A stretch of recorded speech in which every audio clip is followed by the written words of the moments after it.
Hablaremos de poderosos, locos y crueles. Bueno, algunos dirán que es más o menos lo mismo. Sí. Tenemos aquí una lista. Una lista que, según hemos caído en la cuenta, no hace tanto hemos desplegado ante vuestra paciencia. La encabezaba la familia Visconti de Milán. Casimiro Visconti, dirán algunos. Conocidos como las víboras de Milán. Se los llamaba así por su blasón, en el que aparecía una serpiente tragándose un sarraceno. Que una serpiente se trague un sarraceno es un asunto difícil, ya que, siendo difícil que una serpiente se trague un tipo, que además ese tipo sea un sarraceno, es mucho peligro. Pues bien, en virtud de este dato heráldico, los Visconti eran conocidos como las víboras de Milán. Había dos Visconti que gobernaban en la Lombardía. Galeazzo mandaba en Pavía y su hermano Bernabó, que era el que más loco estaba, en Milán. Bueno, los líos que armaban los Visconti fueron famosos, ¿no? Las crueldades de los Visconti. El antecesor de Galeazzo y Bernabó era Luchino Visconti, también muy conocido por sus actividades en cine.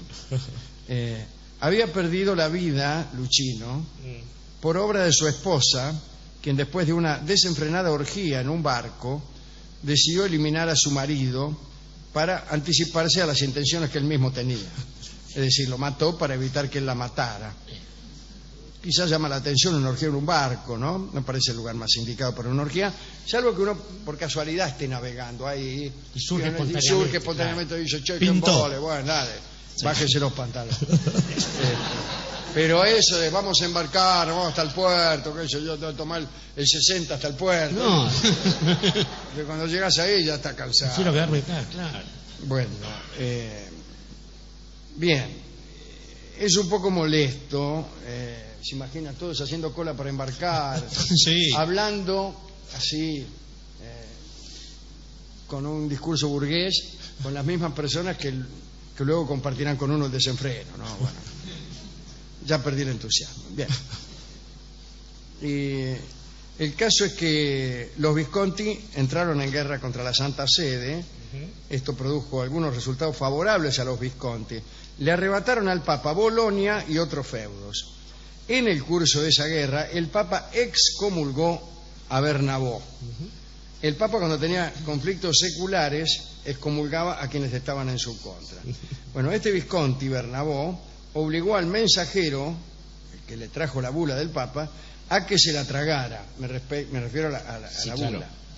El tipo dijo, mire, vengo a traerle esta bula, conforme a la cual el Papa lo excomulga, y Bernabó se la hizo tragar. Sin olvidar, dice aquí, el cordón de seda y los sellos de plomo, que es lo peor. El sello de plomo puede llegar a ser venenoso. Indignado por el trato que le daba la Iglesia, Bernabó quemó además a 4 monjas, que siempre es mucho peor que hacerle tragar la bula a un mensajero, y asó a un fraile agustino en una jaula de hierro. Era evidentemente propenso a paroxismos de furia este hombre. Si uno, por ejemplo, solo de sus 500 perros aparecía lastimado, entonces mandaba ahorcar a todos los guardabosques y cazadores furtivos que pudieran haber maltratado a su animal. Había inventado además la Cuaresima, un programa de torturas que duraba 40 días. Lo anunció incluso en un edicto. Era un catálogo espeluznante que incluía la rueda, el potro, del potro, los azotes, vaciado de ojos, bueno, todo lo que usted se imagina. La ejecución de la Cuaresima estaba diseñada para que la víctima muriera en el día 40, después de soportar todos los tormentos. Una prolijidad encantadora. Bernabó Visconti, este verdadero monstruo, tuvo 17 hijos de su esposa Regina, de la que se aseguraba que era la única persona que podía acercarse a él en cualquier caso. Los ciudadanos tenían que echarse de boca al suelo cuando Bernabó pasaba por la calle. A veces por jorobar salía a la puerta para hacerse besar un pie durante toda una jornada. Dice, hoy me voy a hacer besar un pie. Y obligaba a que los milaneses formaran una fila larguísima para acceder al beso pédico. Que lo dijo. A los que lo besaban con poco entusiasmo, los mandaba a hacer la fila otra vez. Pero claro, en una fila que estaba compuesta por la mitad de los ciudadanos de Milán. Bernabó tenía también otros delirios. Creía que la mitad derecha de su cuerpo era más pesada que la izquierda y entonces se tambaleaba. Claro. A veces se ponía contrapeso del otro lado. Solía creer también que su cabeza era lo más pesado del cuerpo, entonces no podía levantarse. Castigaba a los que querían incorporarlo porque temía que la cabeza se le desprendiera. Claro. Como es obvio. Más bien. Que le pasa a uno cuando tiene la cabeza más pesada que el cuerpo.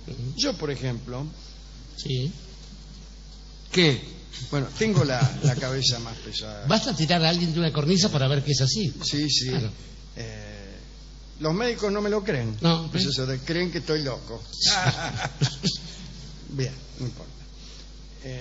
Otro poderoso loco, Wenceslao de Bohemia, que gobernó él mismo en Bohemia a fines del siglo XIV, tenía 18 años cuando ocupó el trono y también salía de noche, se metía en las casas de la gente y atropellaba a las mujeres. Bueno. El rey, ordenó que su esposa fuera miembro de un prostíbulo barato. El detalle de barato es insidioso. ¿Por qué no se contentó con hacerla formar parte de un prostíbulo y le ahorró ese carácter modesto? Porque un rey no ahorra. Bueno, en una oportunidad lo mandó al horno a un carnicero porque le había servido carne quemada. A un cocinero, digo yo, ¿no? Bien. Ennoblecía caballerizos y monteros, se ganó el odio de todos, incluso sucedió el espantoso pogrom de 1389 en Praga. Pero en realidad, todo esto lo dijimos hace poco, sonaba distinto, evidentemente. Bueno. Pero,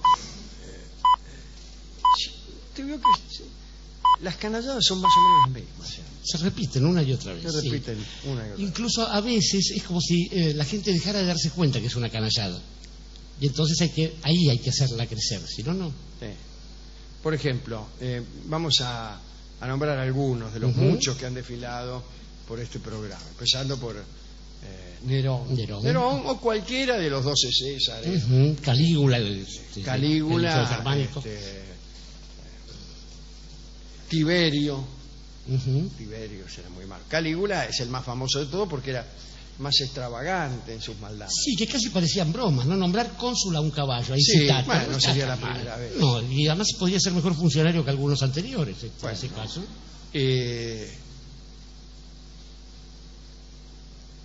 De los 12 Césares, Nerón y Calígula destacaban, aunque Tiberio era bastante, pero bastante degenerado.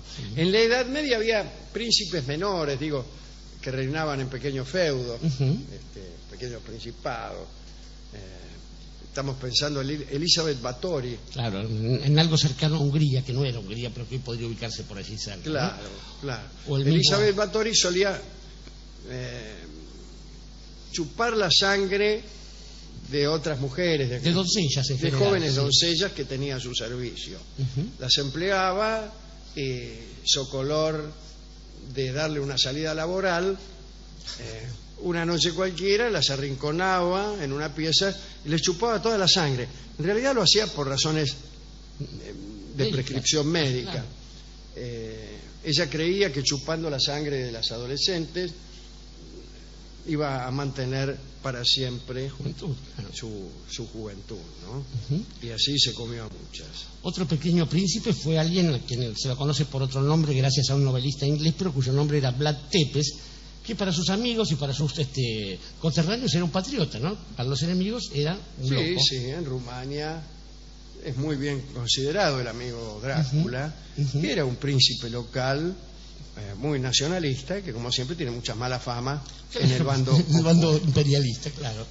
Los asirios solían ser muy crueles, ahí estaban Asurbanipal, Sennacherib, Salmanasar. Nabucodonosor después llegado de los babilonios. En Babilonia, ¿no? Que es como... Claro. A nosotros nos parece el mismo asunto, sí. Pero vaya a saber, ¿no?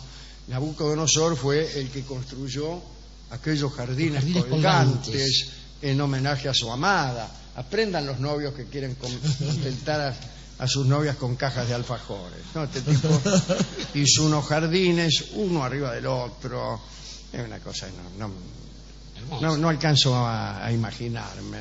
No, casi nadie. No, y menos los arquitectos argentinos. Un poco más para el oriente tiene a su amigo Xi Guangti, sin ir más lejos, ¿no? Xi Guangti, aunque los chinos están fuera de competencia. Sí. Pero Xi Guangti fue el que construyó la muralla china, pero también el que quemó los libros. Se le ocurrió a Xi Guangti la loca idea que no puede ser acometida sin mucha maldad, de abolir el pasado. Entonces prohibió enteramente cualquier referencia al pasado y naturalmente quemó los libros. Quemó todos los libros. Después de todo es lo que pretende cualquier revolución, es abolir el pasado. En este caso era abolir el pasado es una constante de las revoluciones. Algunos revolucionarios nos parecen buenos, que son los que están de nuestro lado, otra vez. Y una vez más la historia la escriben... O los que pertenecen a la revolución nuestra. Claro, la nuestra. La historia la escriben los que no solo ganan, sino permanecen, porque tenemos allí a una muchacha católica, María Tudor, que se transformó en un trago largo. Finalmente y María la Sanguinaria, porque cuando uno era medio protestante se lo cargaba al hombro directamente, ¿no? Así es, era bastante mala. ¿Qué otro malo tiene? No, después si ingresamos... Enrique VIII, ¿no? También llamado Charles Lawton. Charles Lawton fue un actor inglés que fue 2 veces un príncipe malvado. La primera vez fue Herodes. Claro, en Herodes, Salomé, claro, el que deseaba a Salomé, aquel a quien Salomé solicitó como favor la cabeza de Juan el Bautista. Claro. Ese era Charles Lawton. Y también fue Charles Lawton Enrique VIII, aquel que se casó con 6 mujeres, una atrás de la otra, y que se portó bastante mal con todas ellas. Y fundó la Iglesia de Inglaterra. Ejemplo de mal comportamiento, cortarle la cabeza a la segunda de ellas. Hay gente que las trata peor, de todos modos, en Inglaterra al menos. Y ya si vamos al siglo XX, lo que pasa es que los malos contemporáneos son difíciles de ser juzgados como malos. Nadie diría que, por mucho menos que lo que hizo Vlad Tepes, Harry Truman puede ser considerado un malo. Sí, ciertamente. Pero era un malo bien vestido, claro, y era norteamericano. Claro. En general las listas de malos las hacen en Estados Unidos. Cada 4 años. Y claro, entonces son todos reyes morochos. Sí. Del otro lado, si agarramos la conferencia de Yalta, yo, salvo el amigo de Gol que estaba medio de atrás, caben todos los que estaban ahí, por cierto, ¿no? No eran gente muy bondadosa. Ni presentable, en general. Pero, ¿qué va a ser? De todos modos, Alejandro, para resumir todo esto, el problema parece ser no solamente el poder, porque el poder, después de todo, si uno se zarpa de malo, siendo poderoso, puede haber gente que lo derroque, lo empuje, lo tire, sino la idea de la verdad, una vez más. Alguien que al ser poderoso tenga para sí el patrimonio exclusivo de la verdad. Cuando uno tiene poder y además ha hecho una especie de consenso, el que tiene razón, ahí es donde uno se vuelve malo, porque además no se da cuenta. En ese sentido... Así es. Por eso, lo mejor que tiene la democracia es que implica una sospecha de sí misma. Bien. Al poner términos a los mandatos y al poner límites casi obsesivos al poder de los funcionarios, impide que la malevolencia llegue demasiado lejos. impide o podría llegar a impedir. Claro. Es decir, o hace que pensemos, podría ser bastante peor de no ser Claro, por esto. por supuesto. Pero de todos modos sabemos que el único sentido, el sentido final de la política, decía nuestro amigo Spencer, es controlar el egoísmo, que es donde empieza el mal. Por eso tenemos de la mani puliti de los italianos, el Consejo Latino, cuando eso no está limpio, entonces se convierte cada una de ellas en una mano brava. Y mano brava es la milonga que vamos a escuchar ahora en la versión de Horacio Salgán y Ubaldo de Lí, una milonga evidentemente compuesta con perplejidad acerca de los alcances del poder.